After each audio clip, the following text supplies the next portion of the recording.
Hello, viewers. Welcome to the new episode of Silicon Beach Movement.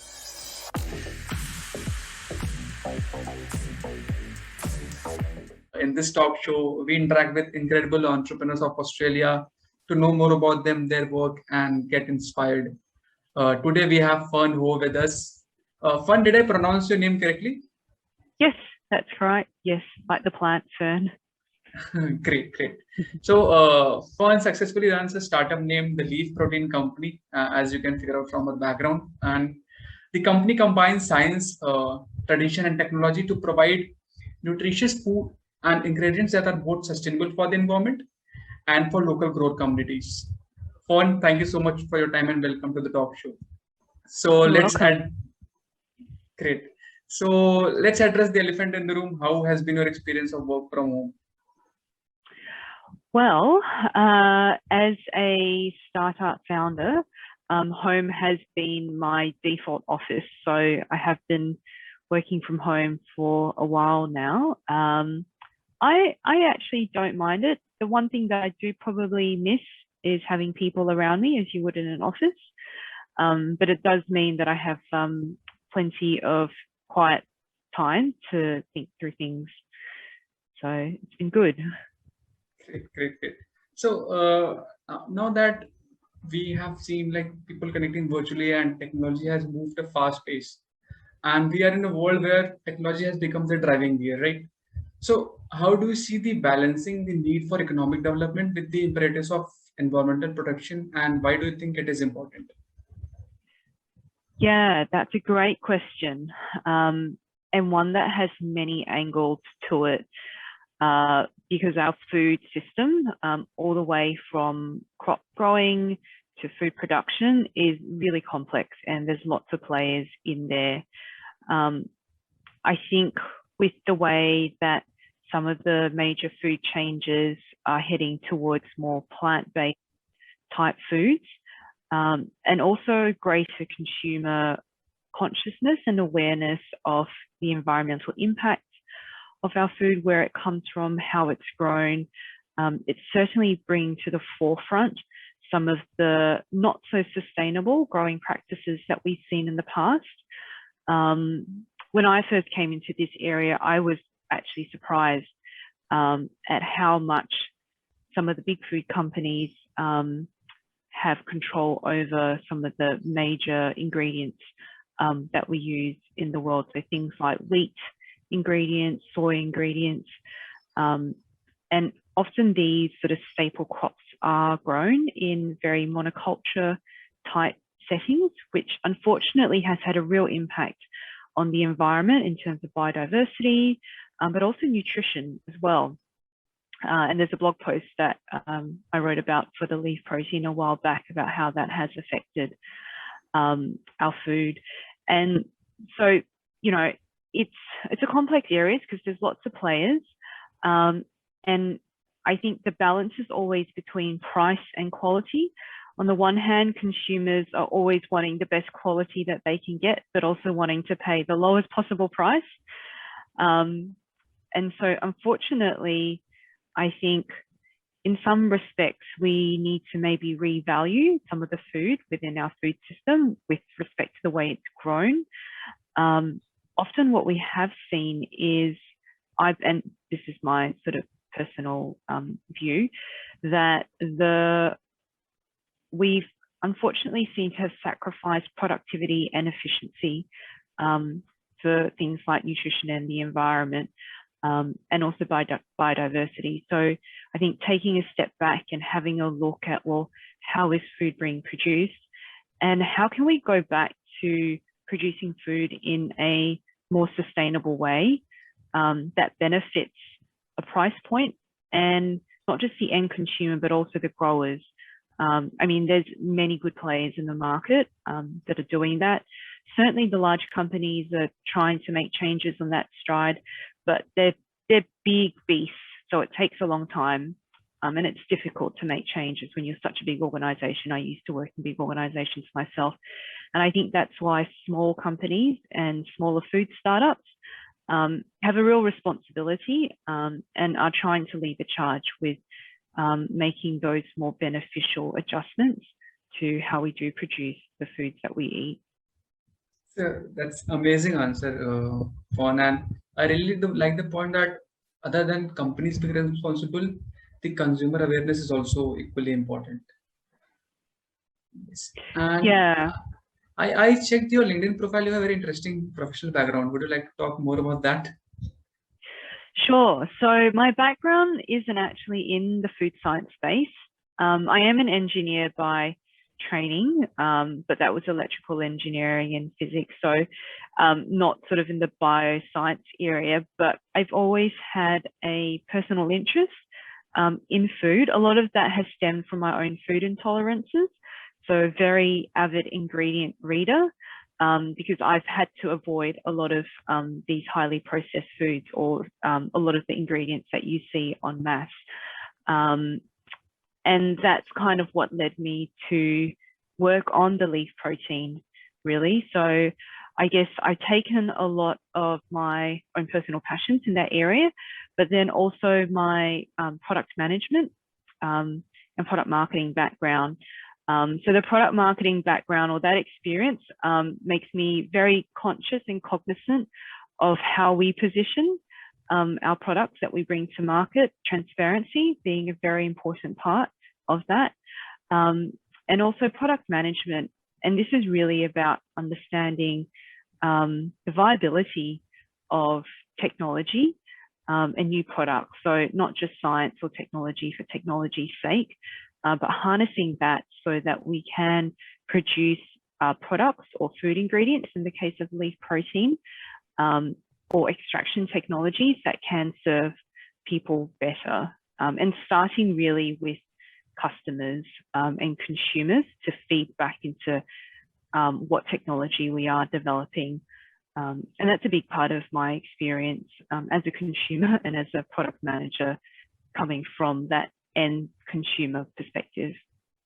It's great to just know about the journey and how combining your personal observation experiences with the professional to come up with the idea of the leaf protein company. And it actually gives a good insight that how we are actually moving towards a sustainable world. So if I ask Fern, where do you see the future of the leaf company? Like let's say after 5-10 years, how do you see it growing? Yeah, so our big, hairy, audacious goal really is to introduce a new category of plant protein ingredients that come from green leaf, edible green leaves as the source. I talked a little bit about biodiversity earlier, whereby that's one of the biggest problems with respect to food security, global food security. And unfortunately, our biodiversity of our crops and our food sources has diminished over the decades. And so leaf protein, the concept of that is using many different leaf sources from across the globe to produce these edible plant protein ingredients, and essentially reintroducing biodiversity back into our food systems. There's a stat from the United Nations Food and Agriculture Organization that shows, despite the 6,000 plant species that have been cultivated for food, today there's really only 9 that actually contribute to about 66% of total global crop production, which is miniature. And that lack of biodiversity, unfortunately, has led to a lot of issues with respect to nutrition, as I mentioned, in our modern diet, but then also environmentally, that's been a big problem as well. So leaf protein is looking to reintroduce biodiversity because we have so many edible green leaf plants that are available. Some studies have shown that there's actually over 1,000, I think it was 1,500 edible green leaf plants available today. I mean, that's probably more green leaf vegetables than what we have in our supermarkets at the moment. But given, how diverse our geography and our weather and climate and ecosystems are across the world, it's a great opportunity for us to start to grow future crops, green leaf plants, that can be very abundant in their plant protein production. If you imagine that every leaf has, protein within it, and some have very high protein content. Things like saltbush, which is the plant that we're working with, that can have up to 30% protein content, which is higher actually than animal source meats, which is about 27%. And if you look into our marine plants, so algae and seaweed, as high as 60% protein content. So it's a vast abundant source of plant proteins that we can bring back into our food system. It's amazing. It's amazing to know actually that the things that we're talking is also backed by data. So we have actual data just to make sure that the decisions that have been taken is data driven and we're on the right track. So that is very crucial when it's come to sustaining a business and any challenge that we're solving. And given that when we're talking about challenges, so like every success story have some bumps, right? So as a founder or as a, let's say, being a part of a company, did you face any failure and how did you overcome that? Yeah, I mean, we're constantly facing hurdles and challenges. I think probably one of the first things that we recognized was that food can be a very subjective thing, food and plants. And initially, my co-founder, who's Brazilian, he initially started working on a Brazilian plant as our source of leaf protein. But as an Australian company, we wanted to be able to grow this plant in Australia. Unfortunately, it's classified as a weed, which is more of a man-made concept than anything else. A weed's basically a plant that grows in a place that man doesn't want it to grow. And so that presented a big hurdle in terms of, we've done all this work in terms of developing a prototype protein concentrate from this plant source, but then not being able to grow it here in Australia where we're based. And so we then had to go back and look at that vast library of leaf protein sources out there that we could, look into and delve. And so Australian plants was an area that became of a lot of interest from the sustainability angle. Obviously, having sustainable sources is very important to us. It's at the core of our mission, and therefore it makes sense to be using plants that are native to the local geographies. And so for the moment, while we are based here in Australia, let's look at Australian plants instead. And that's how we started looking at saltbush. And I suppose as a startup, it's learning how to be agile with every new discovery and every new hurdle that we have to cross. Yes. It's interesting that you talk about being agile, right? So, Fern, what do you think are other 2 or 3 qualities that an entrepreneur should have in order to be, let's say, in order to run a successful company? Yeah, that's a great question. I think one of the biggest things, particularly for myself, having come from a corporate background, if you speak to anyone in a startup space or some of the startup venture firms, they sometimes describe people that come from a corporate background as people coming from a petting zoo, which can be a little bit offensive. But I understand where that comes from, because when you come from a corporate environment, you're basically using someone else's time and money. And so that sense of urgency and level of risk is never going to be quite as high as when it's all on your own. It's a little bit like starting your own small business. It's all off of yourself. You've got to kind of hold it all together. I think with the startup, the difference between that and a small business is that the expected risks are much higher stakes. So I think one of the qualities is that you can't be a little bit fearless, but also I think somewhat naive in a way, because if you think you know all the answers, you probably never start anything really, because it would just seem unsurmountable to get to that end goal. So I think a little bit of healthy skepticism and naivety, but also I think the willingness to change and adapt and learn. That's really big. You're constantly learning when it's your own venture, really. Yes, yes. And when you start out, there is obviously the shortage of money, right? So when you start with the company, so did that issue come with you? And if you have to answer a question like how do you market your product and company with zero money, so how would you do that? Yeah. Look, I think one of the strongest ways of marketing, social marketing, and I don't mean things necessarily like social media or Facebook. It's somewhat a manifestation of what I mean, but advocacy from other people. So I think that's the strongest form of marketing, and that's generally free. If you can convince someone else or show someone else that your idea or your concept or product is amazing, or they have a look at it and they give you the feedback that it's amazing, that person is essentially a form of intangible marketing for you.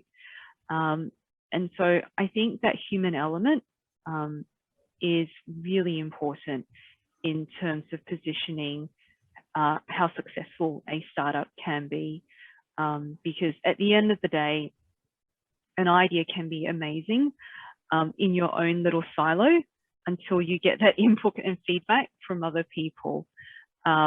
And so the easiest way to do it is to just go out there and I suppose speak to as many people.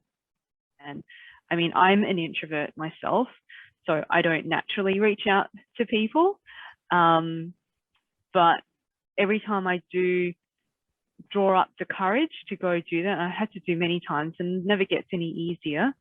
I've always like learned some new amazing nugget that I didn't expect. So I think sharing is a big part as well of building that awareness of what you have. Like, never be afraid to share. No one's going to steal your idea. If it's, you know, if it's a really great, if it's got great potential for a startup, then it's not something that, you know, the next person can just copy like that. Yes, yes. I think and sharing is a great form of to get feedback right on the moment. So that happens. I think because people are scared of what if they might copy or competition is increasing or something like that. So that again is kind of a blockage in the head, I would say. So coming to the very important question and the end of our discussion, any tips on productivity while working from home? Oh, that's a great question. I'm constantly adjusting the way I work, because I think also maybe to be a founder or to work in a startup, there does need to be that sort of like burning drive and desire to get somewhere, to achieve something, to do something. So for me, I think one thing I'm having to learn very much is valuing efficiency over productivity. I had a great conversation with a co-worker in a co-working space recently, and he said, I think possibly tongue-in-cheek, but I think there's some truth in it too, that productivity is overrated. And it's true, because especially again, coming from a corporate environment, and just because the way it's set up, it's good to look busy. Or, you know, employers always want their employees to be busy. If they're not busy, it's, you know, time and money wasted. But then at the same time, people then just focus on being busy. And sometimes it's in the downtimes when inspiration strikes, and it's when that unthought of solution actually comes to mind, when your mind's in that sort of mellow, neutral state. So I think for me, it's about what's the best use of my time. There's only 24 hours in a day. That's never going to change. And allowing myself to have that downtime so that I can be more productive and efficient when I am actually working. That is actually amazing perspective of actually working from home. So efficiency and productivity. So like giving an edge to efficiency. And Fern, anything that you would like to share to our audience? As in, if I want to reach Fern, what can I expect in terms of what skill can Fern offer me or guidance that you can offer to the audience? Yeah, absolutely. Look, I'm still relatively new to the startup space. As I said, I've I spent over 17 years in the corporate environment, product management, product marketing. So more than happy to help on that front in terms of go to market, product launch, how do I bring something to market.